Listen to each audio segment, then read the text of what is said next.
నుంచి రావాలి పైకి, ఢిల్లీ నుంచి పైనుంచి కిందకు వచ్చే పదవులు వచ్చే కాలం పోయింది. గల్లీలో పేదల మధ్య ఉండి పేదల సమస్యల మీద కొట్లాడిన వాళ్ళకి తప్పకుండా అవకాశం ఉంటుంది.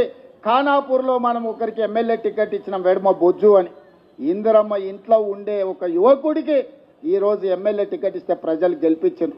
పైసలు చూసి గెలిపియలే, ప్రజా బలాన్ని చూసి ఎమ్మెల్యే గెలిపించారు. తుంగతుర్తిలో మందుల శామెల్ కావచ్చు, లేకపోతే షాద్నగర్లో ఈర్లపల్లి శంకర్ కావచ్చు, ఇట్లా చాలామంది ఇప్పుడున్న ఎమ్మెల్యేలు ఈ ఎన్నికల్లో కేవలం డబ్బులతోనే ఎన్నికల్లో గెలిచినామని ఎవరన్నా చెప్పినా, ఎవరన్నా అనుకున్నా తప్పే.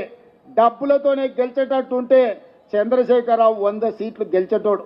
లారీల కొద్ది పైసలు ఉన్నాయి ఆయన దగ్గరనే కాదు, ఆయన కొడుకు దగ్గర, ఆయన బిడ్డ దగ్గర, ఆయన అల్లుని దగ్గర, ఆయన సడ్డకుని దగ్గర, అల్మారీల బీరువాల కాదు లారీల నిండా రూపాయలు ఉన్నాయి.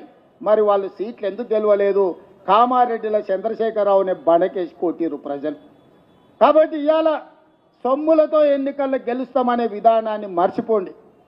ప్రజలలో శ్రమ ఉంటే, ప్రజలతో ఉంటే ఎన్నికల్లో గెలిచే అవకాశం ఉంటుంది. రేపు భవిష్యత్తులో కూడా కాంగ్రెస్ పార్టీలో టికెట్లు ప్రజలలో ఉండి ప్రజా సమస్యల మీద పోరాటం చేసే వాళ్ళకే మొదటి ప్రాధాన్యత ఉంటుంది అని చెప్పి నేను ఈ సందర్భంగా చెప్పదలుచుకున్నా. నిన్నమని ఆయన అన్నాడు కేసీఆర్ గారు, నేను కొడితే గట్టి కొడతా అని. నేమన్నా చెప్పిన, అయ్యా ఏందయ్యా కొట్టడానికి, అది ఏమన్నా ఫుల్లా ఆఫా గట్టి కొట్టడానికి అని అడిగిన. చంద్రశేఖరరావు గారు ఈ వేదిక మీద నుంచి చెప్తున్నా, నీ గట్టి కొట్టాలంటే నీ కొడుకును వంగబెట్టి కొట్టు. ఎందుకంటే ఆయన తిరుగుళ్ళు చూడు, అటు చేసే వ్యవహారాలు చూడు. నీ బిడ్డను 2 జప్పరి, ఎందుకంటే లిక్కర్ దందాలో ఉండి ఈడ నిన్ను ఓడించిందే కదా, ఆడ కేజ్రీవాల్ కూడా మింగేసింది. నీ అల్లుడు భూదందాలు సప్పరి, నీ అల్లుని పట్టుకొని 4 గట్టిగా కొట్టు. వాళ్ళను కొడుకుని కొట్టు, అల్లుని కొట్టు, బిడ్డను కొట్టు, సడ్డకుని కొడుకుని కొట్టు, గట్టి కాదు కట్టె తీసుకొని కొట్టు. వీళ్ళు చేసిన దుర్మార్గాలు తెలంగాణ సమాజం చూసింది కాబట్టే నిన్ను గట్టిగా వంగబెట్టి కొట్టింది తెలంగాణ సమాజం అని చెప్పిన చంద్రశేఖరరావుకు ఆయనకు చెప్తున్నా. ఇక ఆయన ఊరిస్తున్నాడు, ఇక నేను వస్తున్నా బయటకు అని. అయ్యా నువ్వు బయటకు వచ్చినప్పుడు, నువ్వు కుర్చీలో ఉన్నప్పుడే మా యూత్ కాంగ్రెస్ కార్యకర్తలు నిన్ను బండకేసి కొట్టిరు. మళ్ళీ వచ్చేదేముంది?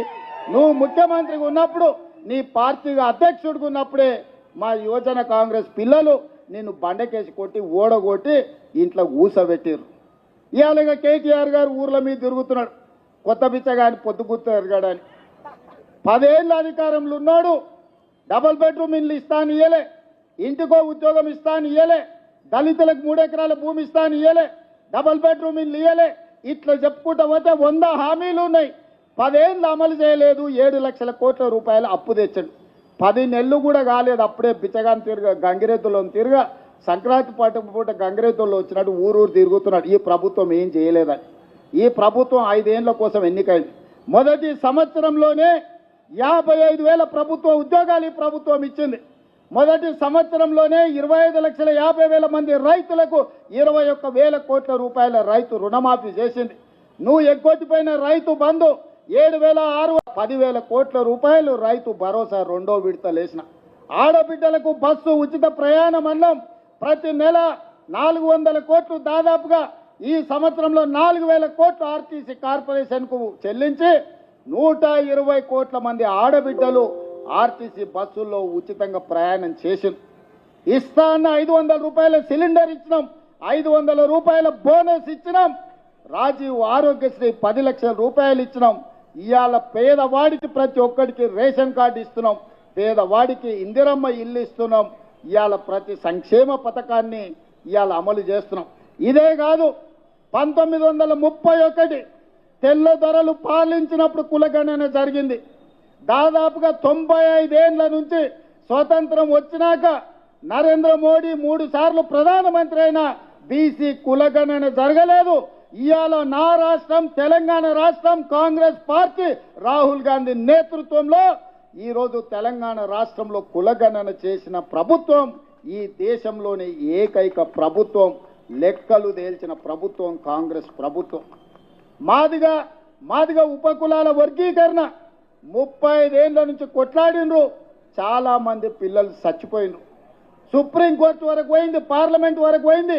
మోడీ గారు కృష్ణా మాదిగను 4 సార్లు కౌగిలించుకున్నాడు, కానీ అది ధృతరాష్ట్ర కౌగిలిగానే మిగిలింది తప్ప మాదిగ ఉపకులాల వర్గీకరణ చేయలే. కానీ మీ ప్రభుత్వం ప్రజాపాలనలో మాదిగ ఉపకులాల వర్గీకరణ అమలు చేసి దేశంలోనే మొదటి రాష్ట్రంగా నిలబడి దేశంలో దశాబ్దాల కొద్దీ వాయిదా పడుతున్న సమస్యకు పరిష్కారం చూపించినాం. మొదటి సంవత్సరంలోనే ఇన్ని గొప్ప కార్యక్రమాలు చేసిన ప్రభుత్వం ఈ రాష్ట్రం దేశంలోనే మొదటి స్థానంలో ఉంది. అందుకే మిత్రులారా, ఎవరు ఎన్ని చెప్పినా వాళ్ళు ఏదో వాట్సాప్ యూనివర్సిటీ మోడీ పెడితే సోషల్ మీడియా యూనివర్సిటీ వీడియో కూడా పెట్టిండి, అక్రమంగా సంపాదించింది, కొల్లగొట్టింది, వాటిని పెట్టి అబద్ధాలు ప్రచారం చేయాలనుకుంటారు. ఛానల్స్ ఉన్నప్పుడే మీరు ఏం చేయలేదు, పేపర్లు పెట్టుకున్నారు, టీ న్యూస్ పెట్టుకున్నారు, నమస్తే తెలంగాణను గుమస్తే తెలంగాణ పెట్టుకున్నారు. ఏమైందా? ఇవాళ సోషల్ మీడియాలో తప్పుడు ప్రచారం చేస్తే ఏమవుతుంది? ఇవాళ మీరు అందరూ అనుకుంటే ఈ ప్రభుత్వం అమలు చేస్తున్న కార్యక్రమాలను పేద ప్రజలకు వివరిస్తే ఒక్కసారి కాదు, మళ్ళొక్కసారి కాదు, 4 సార్లు మన ప్రభుత్వం ఉంటుంది.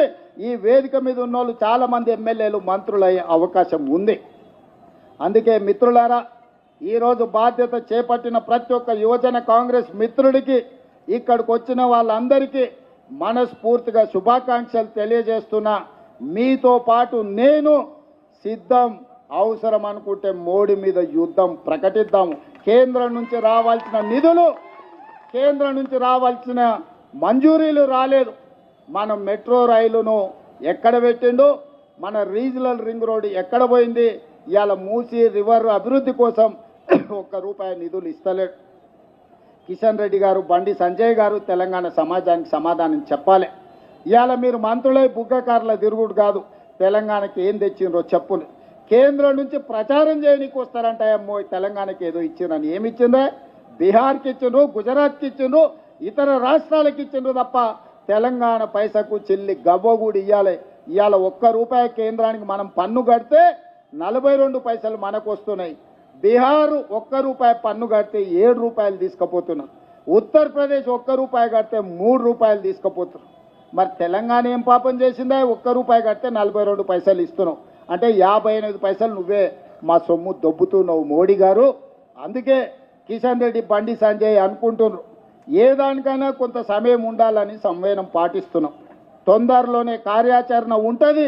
కేంద్ర ప్రభుత్వం రాష్ట్రానికి చేస్తున్న అన్యాయాన్ని, మెట్రో రైలు మేము కట్టుకుంటాం, మాకు అనుమతి ఇవ్వండి అంటే దేశంలోనే ఒకనాడు 2వ స్థానంలో ఉండే ఢిల్లీ, తర్వాత హైదరాబాద్, ఇవాళ 10వ స్థానానికి వదిపోయింది. 10 నెలలు అయింది ప్రధానమంత్రి దగ్గర ఉండి మెట్రో రైలుకు అనుమతి ఇవ్వకుండా ఆపిపెట్టిండు. రీజనల్ రింగ్ రోడ్డు సగం ఇచ్చి సగం ఇవ్వకుండా దాచిపెట్టిండు. ఇవన్నీ సమస్యలు ఉన్నాయి. ఈ అన్ని సమస్యల మీద కార్యాచరణ తీసుకుంటాం. తొందరలోనే ఈరోజు బాధ్యత తీసుకున్న వాళ్ళతో ప్రత్యేక సమావేశాన్ని ఏర్పాటు చేస్తా. ప్రజా సమస్యల మీద కేంద్ర ప్రభుత్వం నరేంద్ర మోడీ మీద చేసే పోరాటంలో మీరు ముందు బాగానే ఉండాలి. మీరందరూ కూడా భవిష్యత్తులో రాణించాలి.